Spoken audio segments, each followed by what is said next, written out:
જય માતાની પટેલભાઈ, જય માતાની. અને અત્યારે ઘણું ઇતિહાસની અંદર ઘણું આપણે કહી રહ્યા છીએ કે ભાઈ કૃષ્ણથી લઈને રામ તક રામસિંહ લઈને તે સુદામા તક સુદામાસિંહ લઈને તે આપણે નરસિંહ મહેતા તક નરસિંહ મહેતાજી લઈને મીરાબાઈ તક મીરાબાઈસિંહ લઈને ઘણા એવા માણસે જે ધરમસિંહ લગીને આવ્યા તેમને દુઃખ ને સંકટ મળ્યા અને તારે એમને કામયાબી મળી અને મળ્યા બાદ એમને આપણે પૂજનીય માન્યા. તો આ સંકટ ને આ કાયાને જાતક તમે હાડ કૂતે નહીં હમો. અને પેલે તો અંદર આનંદભાઈએ કીધું કે ઘર, તો હું હંદાય સમાજની કે કહું છું हमारा यहाँ सही ने कि घर ही मंदिर है, घर ही पूजा है और घर ही भक्ति है और घर ही संसार है बाप. नायत गंगा से बाप, और गंगा अंदर घना जीव जंतु છે બાપ. એવી રીતે આપણે હંદાય માણસ છે પણ ધર્મ ઉજળું છે બાપ. ધર્મનું સન્માન ઉજળું છે, ધર્મનું માન ઉજળું છે, ધર્મનું કીર્તિ ઉજળી છે. ધર્મ શું ચાલે છે, ધર્મને શું સોતું છે, એકદમ વિચાર કરજો બાપ.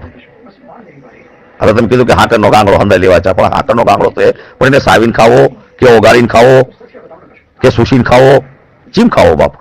એ તો ઓળખો આનંદભાઈનું કહેવાનું તો માનવું તો એ જ છે ને કે એને એક દફે આપણે સાંજ સવેરે જેથી ટાઈમ મળે ત્યારે આ વિચાર કરવાનો કે હકીકત આજે આપણે 21મી સદીના આયનામાં આપણે જે બોલી છીએ એનું કરી છીએ કવિ ભૂતે ધર્મની ચર્ચા કરી છે, ડાયરો કરી છે, તો આ સત્ય છે કે અસત્ય છે? અને એના અંદર આપણને એમ લાગે કે આ વાણીનો અંદર કંઈક છે. તો જેવી રીતે આપણે દાણા જોઈ છીએ, જેવી રીતે 52 પાણીની સોપડી કાઢી છે, એવી રીતે આ મોબાઈલ અત્યારે આપણે પાઠ છે અને દાણા છે બાપ, અને આ મોબાઈલ છે. પણ આના અંદર સંભળાય છે આપણને એકબીજાની દ્રષ્ટા.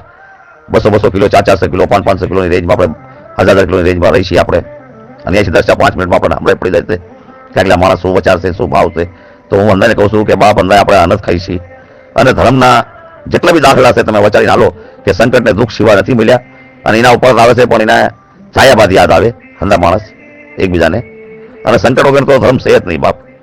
અને આ વસ્તી કાજુન એમની પરિવારના કાજુન એ સદાય દુઆ માંગતો હોય, બદુઆ ના માંગતો હોય. જેમ કે ટોયો બનાવ્યો હોય, એને પાયો બનાવ્યો, એને આધાર બનાવ્યો તો એ સુલે ભાગીડું થાય ધર્મસિંહ. અને માણસની લડાઈ હોય તો માણસ તક સીમિત રખાય, ધર્મ તક ના લઈ જવાય બાપ. અને આપણે જે માણસ છે એ ધર્મ તક લઈને અને એને આડીનું રૂપ દઈ દીધી, એને કજિયાનું રૂપ દઈ દીધી, એને આગી પાછીનો ઘણા રૂપ દઈ દીધી આપણે. અને એમાં ખટાઈશું થતા એકબીજા નોખા પડી જાય છે. તો આવી રીતે આવી કીર્તિઓ છે આપણા સમાજના અંદર. ને કે ધર્મ કોઈને ચાહતું મનના અંદર વિચારીને જોવો, કોઈને ખાવું નથી, કોઈને લેવું નથી, કોઈને લેવું નથી. અને હારા પ્રેમના અંદર આપણે ભાગલા પાડી રહી છીએ, એકબીજાના સુખના લીએ આપણે ભાગલા પાડી રહી. શું લેવા? કોઈનું રડેલું કોઈને જો આપી દે તો આપણે એકબીજાને જલન, એકબીજાની બરદાશી, ઘણી વસ્તુ છે આના અંદર.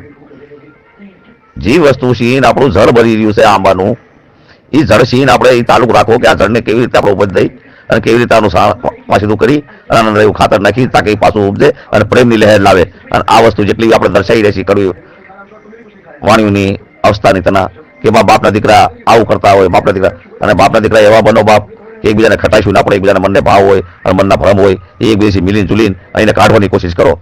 હાલાકે રાખવાની કોશિશ ના કરશે બાપ કોઈ બી. જય માતાની, જય માતાની, કોટી કોટી પ્રણામ. મારું તો આટલું જાણવાનું ને આટલું કહેવાનું છે.